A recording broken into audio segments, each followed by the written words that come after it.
दोस्तों ये बात तो आपको पता है कि पिछले साल सितंबर में पाकिस्तान और सऊदी अरब ने एक म्यूचुअल डिफेंस पैक्ट साइन किया। और म्यूचुअल डिफेंस पैक्ट में यह बोला गया कि साहब पाकिस्तान पे हमला सऊदी अरब पे हमला है और सऊदी अरब पे हमला पाकिस्तान पे हमला है। और बड़ी गर्मजोशी के साथ, बड़े गाजे बाजे के साथ इसको एडवर्टाइज किया गया। और पाकिस्तान ने बोला कि बस we have arrived and now we are the security providers for the Middle East. और जितने भी मुसलमान ममालिक हैं उन सबको सिक्योरिटी पाकिस्तान प्रोवाइड करेगा। जैसे पाकिस्तानी बात करते हैं, बढ़ा चढ़ा के उन्होंने बात करी। अब हुआ ये कि सऊदी अरब के ऊपर अटैक हुआ, आपको पता है, पाकिस्तान ने कुछ नहीं किया और पाकिस्तान ने इसी नाकामी को भूना। अब यह पता लग रहा है कि इसमें तुर्की को भी खींच लिया उन लोगों ने, यानी कि पाकिस्तानियों ने इसमें तुर्की को भी खींच लिया। अब यह ट्राइलैटरल हो रहा है। यह ट्राइलैटरल क्या खेल है? यानी कि सऊदी अरब, पाकिस्तान और तुर्की मिलके, एक साथ मिलके ये एक यहां पे पैक्ट बनाएंगे और उसमें टर्की को इंक्लूड कर लिया है। दोस्तों आपको पता है कुवैत के साथ भी पाकिस्तान का एक डिफेंस डील की बात चल रही है। लेकिन मैं आपको बताता हूं गेम क्या चल रहा है, बहुत जरूरी है। दोस्तों ये देख सकते हैं आप अपने स्क्रीन पे, शहबाज शरीफ है और इशाक डर है, आसिम मुनीर है और आधा इनका मंत्रिमंडल पहुंचा है सऊदी अरब। मैं आज की बात कर रहा हूं, I am talking about today. आज की तारीख में इनका मंत्रिमंडल सऊदी अरब पहुंचा है। तो कई लोगों ने बोला कि साहब ये क्यों गए हैं? देखिए ये दे हैव गॉन टू मक्का, तो ये मक्का गए हैं, रिलीजियस पिलग्रिमेज के लिए गए हैं और ये सारी की सारी बातें लोग कर रहे हैं। लेकिन ये बात नहीं है। एक साथ इतने पूरे आधे पाकिस्तान का पावर स्ट्रक्चर सऊदी अरब में बैठा है, ये कारण क्या है? यही डिकोड करने के लिए मैंने आज का वीडियो ये बनाया है। दोस्तों अब देखिए साहब, आज ही के दिन डोनाल्ड ट्रंप फोन करेगा और जब तक आप ये वीडियो देखेंगे हो सकता है फोन कर भी दे। वो डोनाल्ड ट्रंप फोन करेगा किंगडम ऑफ सऊदी अरेबिया के क्राउन प्रिंस मोहम्मद बिन सलमान को।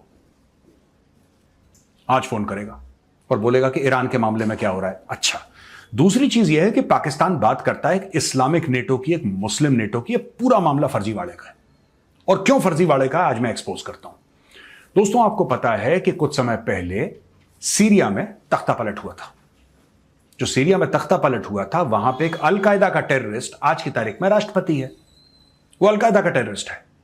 उसके ऊपर 10 मिलियन का अवार्ड था। ये देख सकते हैं ट्वीट देखिए। वही बंदा जिसको एक जमाने में जोलानी करके बोलते थे, वो है अहमद अल-शरा, आज की तारीख में राष्ट्रपति है सीरिया का। वो क्या बोलता है? वो ये बोलता है कि मुझे एक डिफेंस डील करनी है इजराइल के साथ। ये देखिए नई स्टोरी आ गई। इजराइल के साथ जोलानी जो है, या अहमद अल-शरा देख लीजिए, वो करेगा इजराइल के साथ डिफेंस डील। वो कहता है कि मैं चाहता हूं। यहां पे लेबनान कहता है कि हम भी चाहते हैं इजराइल के साथ बिल्कुल पीस हो जाए, हम नहीं चाहते इजराइल के साथ लड़ना। इजराइल ने बोला भाई हम भी नहीं चाहते तुमसे लड़ना। ये हिजबुल्लाह बीच में आ रहा है। ये सब बातें मैं आपको क्यों बता रहा हूं? मैं इसलिए बता रहा हूं दोस्तों क्योंकि अहमद अल-शरा वो एक टर्किश इंटेलिजेंस का एसेट है। He was funded, armed and he was helped with mobilisation and intelligence sharing and funds by Turkish intelligence. ये फोटो देखिए अपने स्क्रीन पे, कई बार मैं पहले दिखा चुका हूं, आज फिर दिखाता हूं आपको फोटो। इस फोटो में अहमद अल-शरा गाड़ी चला रहा है, थोड़ा सा स्क्रीन पे रिफ्लेक्शन है, लेकिन जो उस तरफ बैठा है, क्योंकि लेफ्ट हैंड ड्राइव गाड़ी है तो आपको लेफ्ट हैंड साइड में आपको अहमद अल-शरा दिख रहा है। उस जमाने में प्रेसिडेंट नहीं था, लेकिन ये डेमास्कस में अपनी फौजें लेकर आ गया था।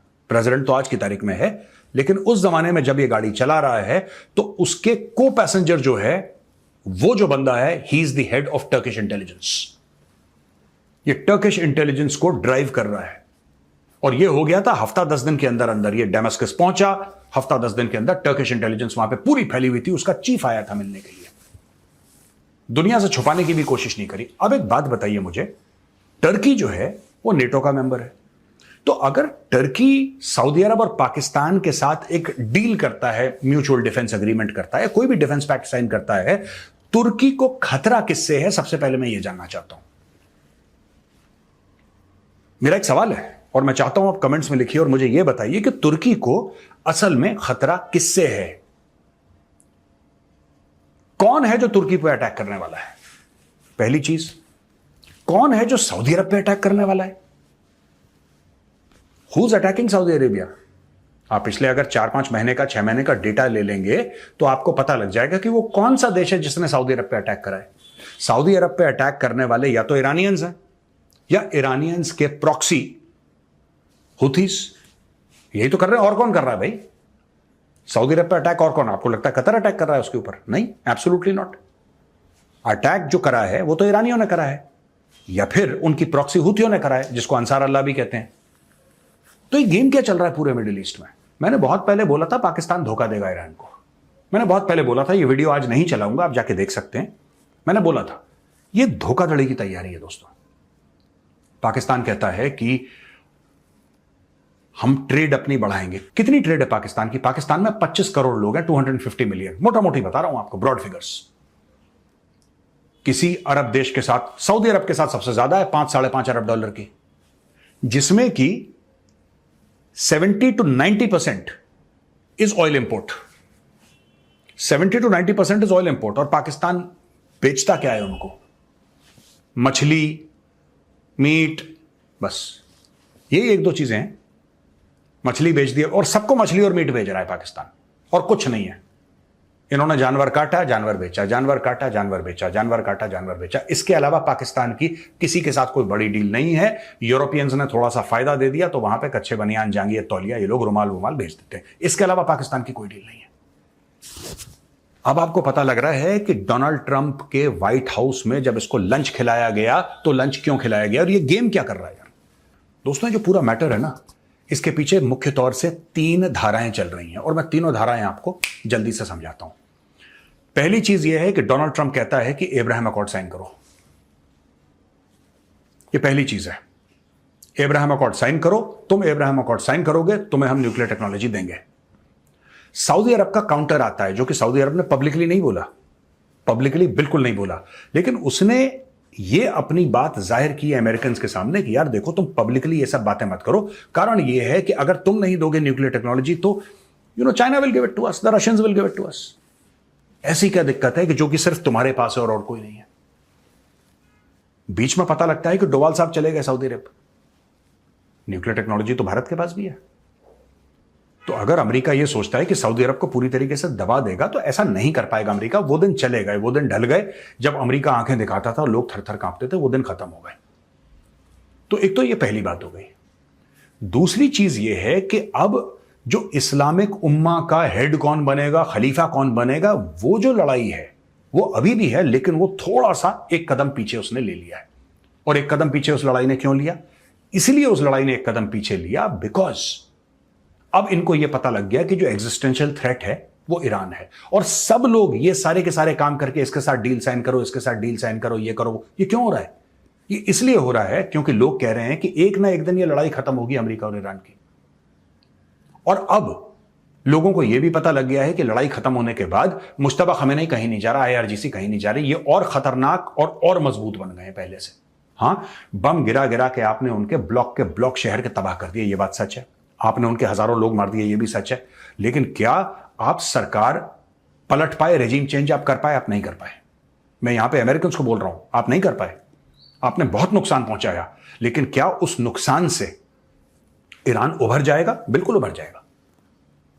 2 साल, 3 साल, 4 साल, 5 साल ईरान उभर जाएगा। नई रियलिटी क्या है मिडिल ईस्ट की? Everybody is gunning for that new reality of the Middle east, a more violent regime, a more powerful regime, a more vicious regime. मैं ईरान की बात कर रहा हूं, जो किसी को नहीं बख्शेगी। जिसने अमेरिकन का साथ दिया है, जहां जहां बेसिस हैं, वो लोग नहीं छोड़ेंगे। अब दोस्तों, सीधी बात यह है कि अगर आप देखें पाकिस्तान के अंदर क्या हो रहा है, पाकिस्तान के अंदर कानून में तब्दीलियां ला रहे हैं कि आसिम मुनीर को और तगड़ा बनाएं। आसिम मुनीर को इतना तगड़ा बना दो, इतना ज्यादा तगड़ा बना दो कि ना वहां का राष्ट्रपति ना प्रधानमंत्री उसके सामने मुंह खोल पाए। क्यों? अहमद अल-शरा, जो कि टर्किश इंटेलिजेंस का एसेट है, वो कहता है कि उसको इजराइल के साथ दोस्ती करनी है। क्यों? डोनाल्ड ट्रंप कहता है कि इजराइल को रिकॉग्नाइज करो। और इस सब के बीच में पाकिस्तान, जो इस्लामिक उम्मा का चैंपियन बनता है, वो पूरी तरीके से दोस्तों एक्सपोज हो गया है। पाकिस्तान किसकी लड़ाई लड़ने जा रहा है मिडिल ईस्ट? पाकिस्तानियों को तो यह चूरन दिया है कि तुम बड़ी अजीम कौम हो और तुम्हारे पास न्यूक्लियर वेपन्स हैं, लिहाजा ये जानवर काट के बेच रहे हैं, ये इनका बिजनेस है। मेरे पास पूरी यहां पे रिसर्च पेपर पड़ा हुआ है, ये जानवर काट के बेच रहे हैं। इनके पास ना कोई वैक्सीन है, ना कोई टेक्नोलॉजी है, ना कोई इंफॉर्मेशन टेक्नोलॉजी, इनके पास कुछ नहीं है। जानवर काटो बेचो, मछली पकड़ो बेचो, दैट्स इट। इसके अलावा कुछ भी नहीं है पाकिस्तान के पास। हां, पाकिस्तान के पास एक भूखी नंगी फौज है। उस भूखी नंगी फौज को अलग अलग जगह डाल के अरबों से पैसे लेना, यह पाकिस्तान का बिजनेस मॉडल बन गया है। पाकिस्तान ये कहता है कि यार अगर सऊदी अरब देख सकता, कुवैत के पास क्या कमी है पैसे की? दबा के पैसा है उसके पास। तुर्की, it's part of Europe, Turkey भी पैसा दे देगा। यह पाकिस्तान का मॉडल है, अपनी फौज को बाहर भेजना और फौज से पैसे कमाना। This is what Pakistan is doing. I have told you what Saudi Arabia is doing and the other countries are doing. तो दोस्तों, सब लोगों के दिमाग में सिर्फ एक पिक्चर चल रही है कि जब यह लड़ाई खत्म होगी तो किस प्रकार का ईरान और किस प्रकार की ईरानियन रेजिम सबके सामने आएगी और फिर आपको उसके साथ डील कैसे करना है। To live and thrive in a Middle East minus the United States of America, game यह है।